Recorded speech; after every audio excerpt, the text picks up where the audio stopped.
Amrapali IAS Telugu రాష్ట్రాల్లో పనిచేసినంత కాలం social మీడియాలో విస్తృత ప్రచారంలో ఉన్న dynamic lady IAS officer. 2010 batch కి చెందిన అమ్రపాలి తెలంగాణ ఏర్పాటు తర్వాత వివిధ చోట్ల పనిచేశారు. 2020లో ప్రధాని కార్యాలయంలో డిప్యూటీ సెక్రటరీగా నియమితులయ్యారు. తాజాగా ముఖ్యమంత్రి రేవంత్ రెడ్డిని ఈ ఐఏఎస్ అధికారిని కలిశారు. ఇటీవల కేంద్ర సర్వీస్లో అమ్రపాలి డిప్యుటేషన్ పూర్తి కావడంతో రాష్ట్ర సర్వీస్లో చేరనున్నారు. ఈ క్రమంలోనే సీఎం రేవంత్ రెడ్డిని మర్యాదపూర్వకంగా కలిశారు. ఇందులో భాగంగా రాష్ట్ర ప్రభుత్వానికి ఆమె రిపోర్ట్ చేశారు. దీంతో అమ్రపాలికి ప్రస్తుత ప్రభుత్వంలో కీలక పోస్టు దక్కుతుందనే ప్రచారం కూడా జరుగుతోంది. అమ్రపాలి వికారాబాద్ సబ్ కలెక్టర్గా, వరంగల్ కలెక్టర్గా, జీహెచ్ఎంసీ కమిషనర్గా పనిచేసిన టైంలోనూ తనదైన పనితీరుతో గుర్తింపు తెచ్చుకున్నారు. అదే సమయంలో ట్రెక్కింగ్, డాన్స్లోనూ ఆకట్టుకున్నారు. ఆమె కుటుంబంలోనే పలువురు సివిల్ సర్వీసెస్ అధికారులు ఉన్నారు. ఈ నేపథ్యంలో అమ్రపాలికి సంబంధించిన కొన్ని అంశాలు తెలుసుకుందాం. అమ్రపాలి 1982 నవంబర్ 2న విశాఖపట్నంలో పుట్టారు. పూర్తి పేరు కాటా అమ్రపాలి. తల్లిదండ్రులు పద్మావతి, వెంకటరెడ్డి. వీరి స్వస్థలం ప్రకాశం జిల్లా కేంద్రం ఒంగోలు నగర శివారులోని నర్సాపురం అగ్రహారం. దీనిని స్థానికంగా ఎన్ అగ్రహారం రైల్వే గేట్ అని పిలుస్తారు. అమ్రపాలి తండ్రి వెంకటరెడ్డి ఆంధ్ర యూనివర్సిటీలో ప్రొఫెసర్. అమ్రపాలి తండ్రి చిన్నతనంలో అగ్రహారంలోనే చదువుకున్నారు. ఆ తరువాత అమ్మమ్మ వాళ్ళ స్వగ్రామమైన టంగుటూరు మండలం ఆలకూరుపాడు గ్రామంలో చదివారు. హైస్కూల్ విద్య Tanguturu, intermediate degree CSR Sharma కళాశాలలో, పీజీ విద్య విశాఖపట్నంలోని ఆంధ్ర యూనివర్సిటీలో పూర్తి చేశారు. తరువాత అదే యూనివర్సిటీలో ప్రొఫెసర్గా ఉద్యోగంలో చేరారు. అమ్రపాలి కుటుంబానికి చెందిన సొంత ఇల్లు ఎన్ అగ్రహారంలో ఇప్పటికీ ఉంది. ఇక అమ్రపాలి విశాఖపట్నంలోని సాయి సత్య మందిర్ స్కూల్లో చదివారు. చిన్నతనం నుండి చదువులో చురుగ్గా ఉండే అమ్రపాలి ఐఐటి మద్రాస్ నుండి సివిల్ ఇంజనీరింగ్లో బీటెక్ పూర్తి చేశారు. అనంతరం బెంగళూరు ఐఐఎం నుండి ఎంబీఏ చేశారు. ఐఏఎస్ కాకముందు జూనియర్ రిలేషన్షిప్ బ్యాంకర్గా పనిచేశారు. 2010లో సివిల్స్ రాసి 39వ ర్యాంక్ సాధించారు. మంచి ర్యాంక్ రావడంతో సొంత రాష్ట్ర క్యాడర్లో ఐఏఎస్గా ఎంపికయ్యారు. అమ్రపాలికి ఒక సోదరి ఉన్నారు. ఆమె పేరు మానస గంగోత్రి. అమ్రపాలి 2010 బ్యాచ్ ఐఏఎస్ అధికారిని కాగా, మానస గంగోత్రి 2007 ఐఆర్ఎస్ అధికారిని. ప్రస్తుతం కర్ణాటక క్యాడర్లో పనిచేస్తున్నారు. ఇక అమ్రపాలి శిక్షణ పూర్తయ్యాక ట్రైనీ ఐఏఎస్గా, వికారాబాద్ సబ్ కలెక్టర్గా, రంగారెడ్డి జేసీగా, జీహెచ్ఎంసీ కమిషనర్గా పలు సేవలందించారు. అనంతరం వరంగల్ అర్బన్, రూరల్ కలెక్టర్గా పనిచేశారు. మహిళా శిశు సంక్షేమ శాఖకు బదిలీ అయ్యారు. ఆ తరువాత తెలంగాణ స్టేట్ ఎలక్షన్ కమిషన్లో జాయింట్ సీఈఓగా కొన్నాళ్ళు చేశారు. ఆ తరువాత కేంద్ర సర్వీసులకు వెళ్లారు.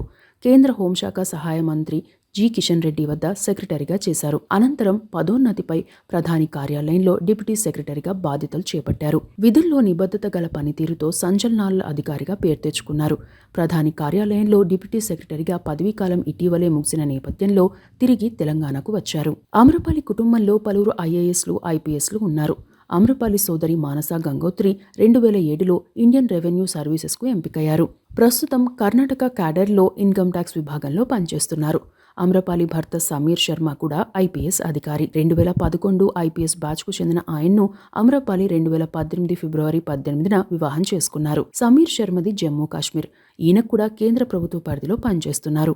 ఇక మానస గంగోత్రి భర్త ప్రవీణ్ కుమార్ తమిళనాడుకు చెందిన 2010 బ్యాచ్కి చెందిన ఐఏఎస్ అధికారి. ఈయన ప్రస్తుతం తమిళనాడులో కీలక హోదాలో ఉన్నారు. గతంలో తమిళనాడులో జరిగిన ఉప ఎన్నికలకు పర్యవేక్షకుడిగా పనిచేశారు. ప్రస్తుతం సెక్రటరీ హోదాలో పనిచేస్తున్నారు.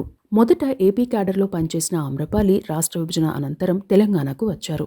తెలంగాణలో సేవలందించిన కాలంలో పలు సంచలన నిర్ణయాలు తీసుకోవడంతో పాటు ఎన్నో ప్రశంసలు పొందారు. తన కెరీర్లో మొదటి ప్రాధాన్యం మహిళలకు, యువతులకు ఇస్తానని గతంలో ఎన్నో ఇంటర్వ్యూల్లో చెప్పారు. వికారాబాద్ సబ్ కలెక్టర్గా పనిచేసిన టైంలో మంచి పేరు తెచ్చుకున్నారు. తెలంగాణను భారీ వర్షాలు కుదిపేస్తున్న టైంలో వికారాబాద్ అడవుల్లో పరిస్థితిని తెలుసుకోవడానికి ఇతర కలెక్టర్లతో కలిసి ఆమె అడవుల్లోకి వెళ్లారు. సాధారణంగా అలాంటి నిర్ణయం తీసుకునేవారు చాలా తక్కువ. వరదల్లో సహాయ కార్యక్రమాలు పరిశీలించేందుకు వెళ్లారు. సింప్లిసిటీకి, సాంప్రదాయాలకు ప్రాధాన్యం ఇస్తూనే మోడ్రన్ దుస్తుల్లోనూ కనిపిస్తారు అమ్రపాలి. పలు కార్యక్రమాల్లో యువతుల్లో మనోస్థైర్యం నింపేందుకు పలు ప్రసంగాలు చేయడంతో పాటు ఫ్యాషన్ షోలకు హాజరవుతారు. వరంగల్ అర్బన్ కలెక్టర్గా చేసిన టైంలోనూ మెరుగైన పనితీరును కనబర్చారు. అప్పట్లో వరంగల్ సిటీని 100% టాయిలెట్స్ ఉన్న సిటీగా మార్చారు.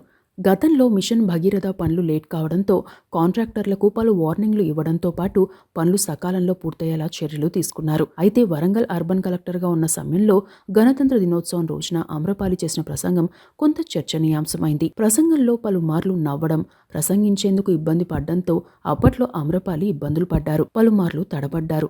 ముక్కుసూటితనం, చలాకితనం, కలుపుగోలుతనం, సేవాభావం, ఛాలెంజ్లను తలకెత్తుకుని పరిష్కరించే సత్తా, ప్రజలకు సేవ చేయాలన్న తపన అమ్రపాలిలో కనిపిస్తుందని ఇప్పటికీ వరంగల్లో ఆమెతో కలిసి పనిచేసిన కొందరు అధికారులు చెబుతుంటారు. కలెక్టర్గా, సివిల్ సర్వెంట్గా అమ్రపాలి చేపట్టిన పనులు, తీసుకున్న నిర్ణయాలు చాలా మందికి ఆదర్శంగా నిలిచాయి. సోషల్ మీడియాలో వేలాది మంది ఫాలోవర్లు ఉన్నారు. టెక్నాలజీ వాడకానికి కూడా ప్రాధాన్యమిస్తారు. గతంలో అమ్రపాలి పనిచేసిన చోట్ల ఆమె ప్రత్యేకతను తెలియజేసే అంశాల్లో కొన్నింటిని పరిశీలిస్తే, ఓ మహిళ తన కుటుంబంలో ఎదురవుతున్న వేధింపులపై విన్నవించారు. వెంటనే రియాక్ట్ అయిన అమ్రపాలి సంబంధిత పోలీస్ ఆఫీసర్తో మాట్లాడి ఆమె భర్తకు కౌన్సిలింగ్ ఇప్పించడమే కాదు, దాదాపు 4 రోజుల పాటు రోజు ఫాలోఅప్ చేయించేవారు. మహిళలపై ఆంక్షలు, స్కూలింగ్, కెరియర్, పెళ్లి ఇలా ప్రతి విషయంలో ఎదురవుతున్న ఇబ్బందులపై బహిరంగంగానే స్పందించేవారు. మరో సందర్భంలో 2 అమ్మాయిలు తన వద్దకు వచ్చారు. ఒకరు బాక్సర్ అవుతానని, మరొకరు మౌంటైనర్ అవుతానని తమకు సాయం చేయాలని కోరగా, వారు లక్ష్యం సాధించేందుకు వీలుగా ప్రత్యేక చర్యలు తీసుకున్నారు. ఉన్నత విద్య, సెల్ఫ్ ఫైనాన్షియల్ స్టెబిలిటీ ఉంటేనే మహిళలపై ఆంక్షలు తగ్గుతాయని పలు ఇంటర్వ్యూల్లో చెప్పారు. మహిళలకు ప్రాధాన్యం ఇచ్చే విషయంలో గతంలో పాలకులపై పరోక్షంగా విమర్శలు చేయడంతో పాటు, మహిళలకు బయటకు వెళ్తే కనీసం టాయిలెట్స్ కూడా కల్పించలేని పాలన ఏంటనే అర్థం వచ్చేలా ప్రశ్నించారు. ఈ విషయంలో ఎవరేమనుకున్నా ఇబ్బంది లేదని వ్యాఖ్యానించినట్టు వార్తలు వచ్చాయి. ఇక విద్యార్థుల కోసం పలు వేదికలపై, పలు కళాశాలలో ప్రసంగించారు. చివరికి కెరీర్లోనూ అప్రకటిత రిస్ట్రిక్షన్స్ ఉన్నాయని, అమ్మాయిలకు కొన్ని కోర్సులు సెట్ కావని చెబుతుంటారని, టాలెంట్ ఉంటే ఏ కోర్స్ అయినా సెట్ అవుతుందని చెప్పారు. తాను ఎవరిని విమర్శించడం లేదని, అయితే ప్రస్తుత పరిస్థితుల్లో ఒకటేసారి మార్పు రాదని, కొన్ని తరాలుగా ఈ వివక్షలు ఉన్నాయని, మార్పు నెమ్మదిగా వస్తుందని వ్యాఖ్యానించారు. ఇంకా సమాజంలో మగపిల్లలే కావాలనే ప్రబుద్ధులు చాలామంది ఉన్నారని, ఇందుకు మనందరం బాధపడాలని అన్నారు. అబ్బాయిలతో పోల్చితే అమ్మాయిలే నమ్మకంగా ఉంటారని, తల్లిదండ్రులకు అండగా ఉంటారని, ఈ విషయం తెలిసినా చాలామంది మగపిల్లలే కావాలంటారని వ్యాఖ్యానించారు. గృహిణిగా ఉండడం అనేది ఓ గొప్ప విషయం. అయితే గృహిణి ఇంట్లో చేసిన పనిని ఎవ్వరూ సరిగ్గా గుర్తించరు, అండర్ వాల్యూ చేస్తారు. గృహిణిగా ఉంటూనే ఫైనాన్షియల్ ఇండిపెండెన్స్ కోసం ప్రయత్నించాలి అని చెప్పారు. మహిళల రక్షణ విషయంలో హైదరాబాద్లో షీ టీమ్స్ దేశంలోనే ఆదర్శమని చెప్పారు. మహిళా శిశు సంక్షేమ విభాగంలో పనిచేస్తున్న సమయంలో విద్యార్థినుల భద్రత, సౌకర్యాల విషయంలో పలు చర్యలు తీసుకున్నారు. ప్రభుత్వ పాలనా అంశాల్లో ఏమాత్రం రాజీ పడని అమ్రపాలి ఎల్లప్పుడూ ఉల్లాసంగా, ఉత్సాహంగా కనిపించే డైనమిక్ ఆఫీసర్గా పేరు తెచ్చుకున్నారు. ఆ క్రమంలోనే 2017లో ప్రధాని మోదీ చేత్తో ఎక్సలెన్స్ అవార్డు అందుకున్నారు. రాష్ట్ర ప్రభుత్వం నుండి కూడా పలు అవార్డులు అందుకున్నారు అమ్రపాలి. మరికొన్ని విషయాలకు వస్తే, అమ్రపాలి పలు ఇంజనీరింగ్ కాలేజీల్లో స్ఫూర్తిదాయక ప్రసంగాలు చేశారు. లింగ సమానత్వం, మహిళా హక్కులకు సంబంధించి అవగాహన కల్పించారు. ఐఏఎస్ అవ్వాలనుకునే వారిలో స్ఫూర్తి నింపుతారు. వరంగల్లో city beautification and clean city కార్యక్రమంలో భాగంగా తోడ్పాటునందించిన ఉద్యోగులకు, యంత్రాంగానికి బాహుబలి 2 సినిమా టికెట్లను సొంత ఖర్చుతో కొనిచ్చారు అమ్రపాలి. ఓ ఇంటర్వ్యూలో అమ్రపాలి మాట్లాడుతూ, ప్రపంచంలో అందరికీ నచ్చేట్టు ఎవ్వరూ బతకలేరు, అలా ఉండాల్సిన అవసరమూ లేదు.